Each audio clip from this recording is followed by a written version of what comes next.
Hey students, I'm Spencer, the Senior Director of Students here at Cedar Creek, and today I want to talk about being in charge. Have you ever been put in charge of something? For some of us, the idea of being in charge sounds awesome. For others, you would much rather be in the background. But for me, I've always loved it. I remember when I was a senior in high school, I was selected as the captain of the basketball team. I was so thrilled because this was something I'd wanted since I was a freshman.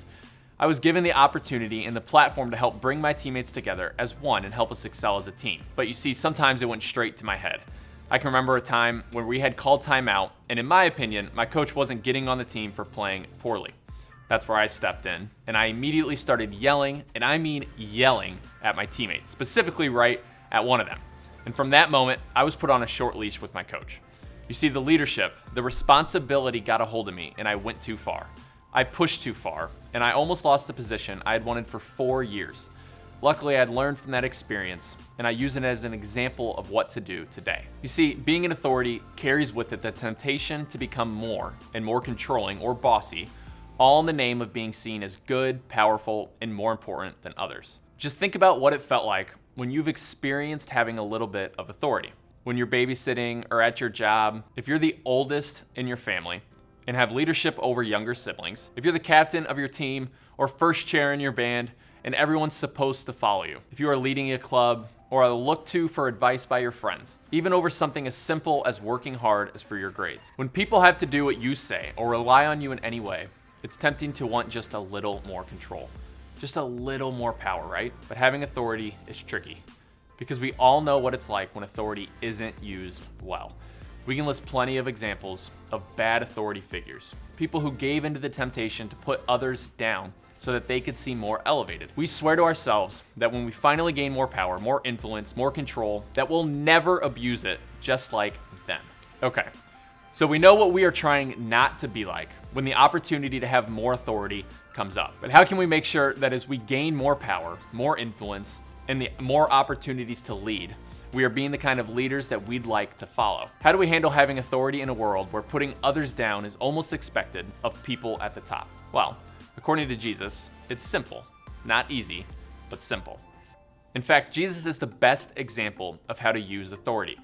Jesus was a regular guy, born in a small town in the Middle East, and yet 2,000 years later, we're still talking about him. Even people who don't believe he is the Son of God still can't help but notice the revolutionary things he taught.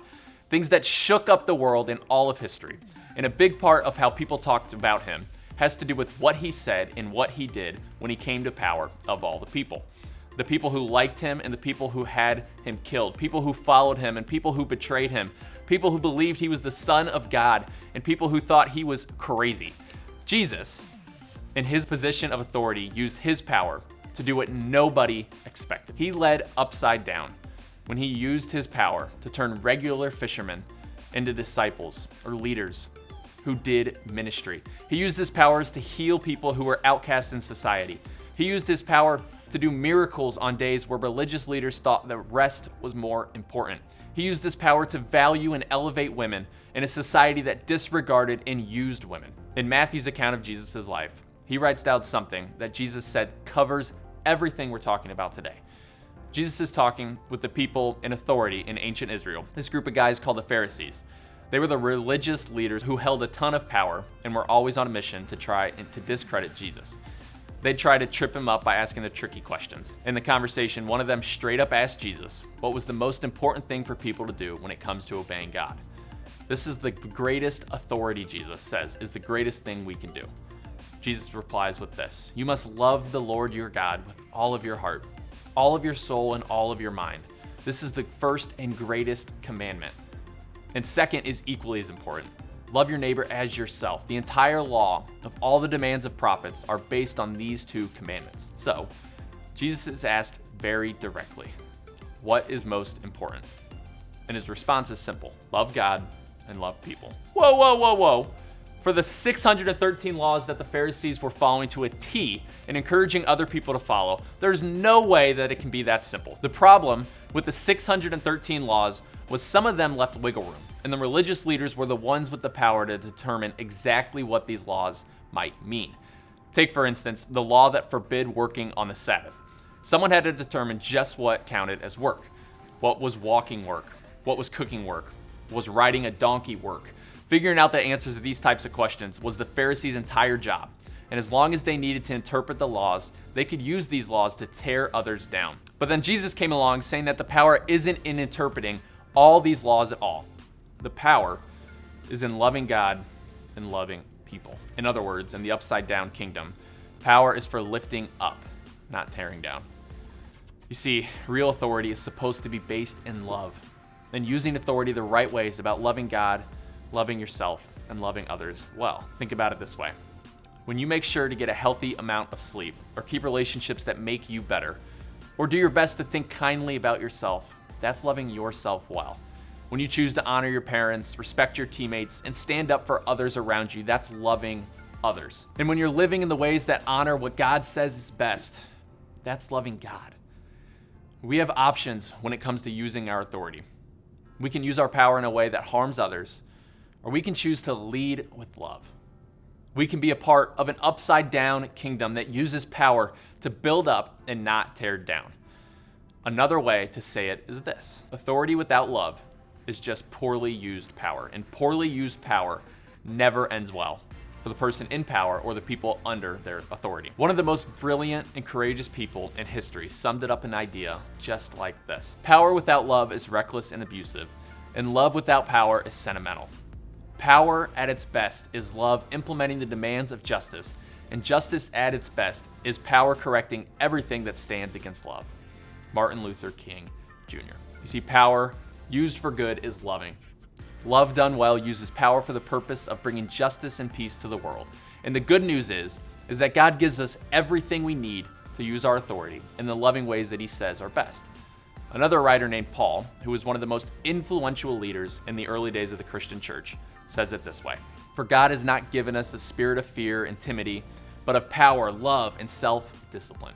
God gives us all the power, love, and self-discipline we need to live the way that he says is best. And what does God say is best? To love him, others, and yourself. That's the way of the upside down kingdom. This doesn't mean that we will get it right all the time, but it does mean that God gives us everything we need to get it right the next time we're given authority. In the upside down kingdom, power is lifting up, not tearing down. What we do with authority is important. Authority has the potential to be a powerful tool that helps others, and it also has the potential to be a powerful tool to treat people in harmful ways. If we want to make sure that we use our power that we have in a healthy way, there are a couple steps that we can take the next time we find ourselves in a position of authority. We can start by choosing to use authority well for others. Think about the way Jesus used his authority. He didn't use his power selfishly, disregarding those around him. Instead, he chose to use his authority to show the people in his life his love. In fact, it was his love that took him to the cross. With all the power in the world, he laid it down so we might not miss the overwhelming message of love God has for us. That we would see up close and best use of power. That's when it's used to serve others. See, he used his power in a way that brought justice, peace, and hope to the entire world. And now we're supposed to do the same. We're supposed to use any power we have to bring up this upside down kingdom to the world around us. Use authority well for yourself. Use authority to learn to lead yourself, to make the wise choices on a daily basis. Have integrity to be the same person in private that you are in public, and prioritize your mental and physical health. When you lead yourself well, leading others starts to come naturally. We can choose to use any authority we have to lead ourselves well so that we can lead others better. Just imagine what this world would be like. Imagine a world where we all used our authority in ways that show genuine love for God through real loves for ourselves and others. Leading with love looks like making sure the kids you babysit don't just feel physically safe, but they feel like you genuinely care about spending time with them. It looks like using your position as first chair in band to help someone else in your section who could use a little extra guidance. It means treating your younger siblings like you love them because God loves them, even when they annoyed you to no end. It means standing up for the classmate who is being left out or being made fun of. In other words, in the upside down kingdom, use your power in ways the world least expected. On the other hand, when people use authority in loving ways, the world changes for the better. Hungry people are fed, hurting people are healed, desperate people experience hope. This is what authority based in love does. This is what Jesus' upside down kingdom looks like. So what do you want the future to look like? The good news is, every time you have an opportunity that gives you authority, you have the chance to lead with love. So today, as you head into small groups, I'd love for you to think about the answer to this question. Have you experienced authority used to build you up? And have you experienced authority used to tear others down?